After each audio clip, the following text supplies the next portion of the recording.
Simaklah kisah berikut ini. Reza dan Naya adalah bersaudara. Reza, kakak Naya, duduk di bangku kelas 6 dan Naya di bangku kelas 4. Keduanya tinggal dengan ibunya dan nenek. Ayah keduanya telah wafat. Ibundanya bernama Aisyah. Untuk menghidupi keluarganya, Ibu Aisyah berdagang nasi uduk tiap pagi hari dan jual gorengan pada siang harinya.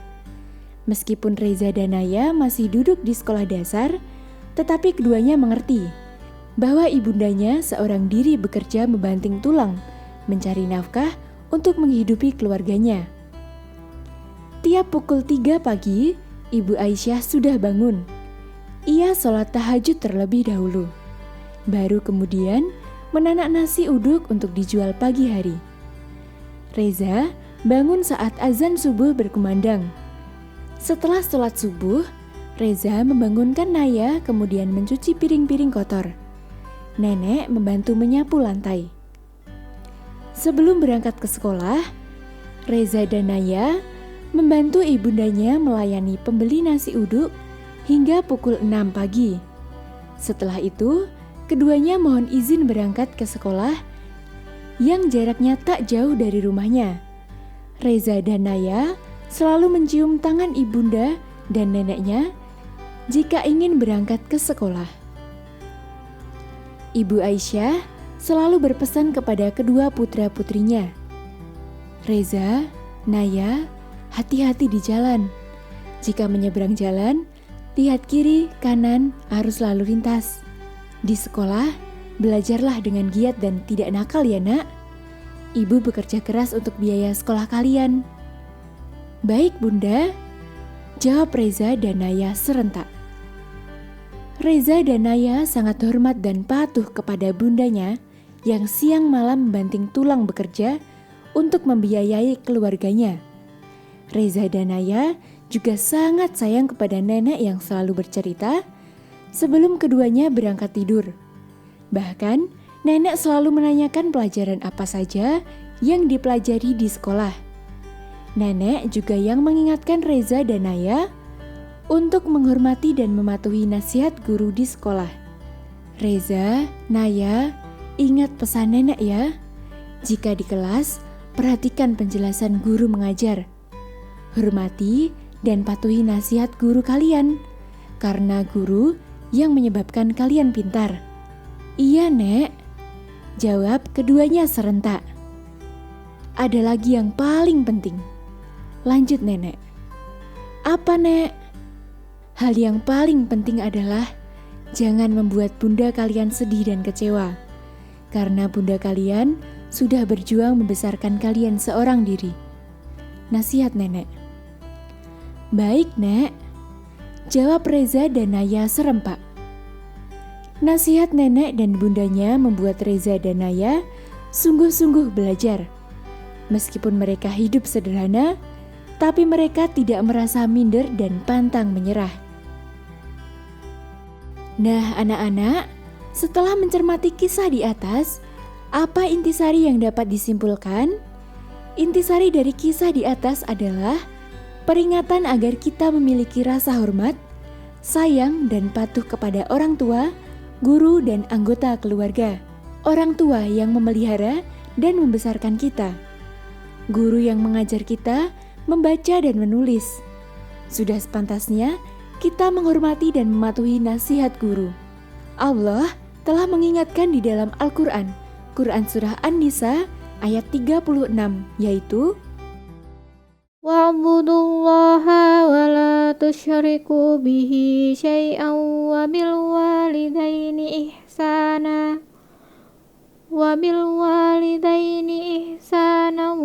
bidzil qurba wal yatama wal masakini wal jari dzil qurba wal jaril junubi was sahibi bil jambi wabnis sabili wa ma malakat aimanukum innallaha la yuhibbu man kana mukhtalan fakhura." artinya, dan sembahlah Allah, dan janganlah kamu mempersekutukannya dengan sesuatu apapun.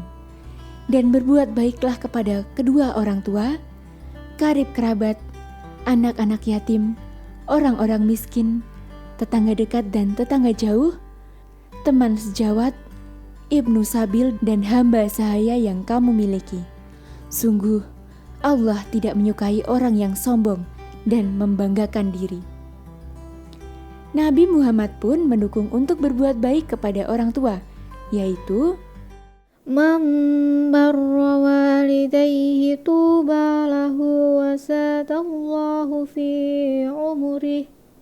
artinya, barang siapa yang berbuat baik kepada orang tuanya, akan menjadilah ia sebagai orang yang paling baik dan akan dipanjangkan umurnya. Hadis riwayat Al-Bukhari. Anak-anak, ayat di atas menganjurkan umat manusia untuk berbuat baik kepada orang tua, sesama anggota keluarga atau kerabat, anak yatim, orang miskin, dan para tetangga yang dekat atau jauh. Bahkan, hadis Nabi Muhammad menjelaskan bahwa anak yang berbuat baik kepada ayah dan bundanya akan dipanjangkan umurnya. Contoh hormat dan patuh kepada orang tua antara lain: A. Memberi salam, minta izin dan mencium tangan orang tua ketika akan berangkat ke sekolah. B. Mendoakan orang tua setelah sholat. C. Perintah orang tua untuk belajar bersungguh-sungguh, tidak banyak menonton TV, banyak bermain harus dituruti. Contoh hormat dan patuh kepada guru antara lain: A. Ketika bertemu guru, memberi salam kepada guru atau mencium tangannya. B. Mendengarkan penjelasan guru di kelas. C. Saat belajar, tidak banyak bercanda di dalam kelas.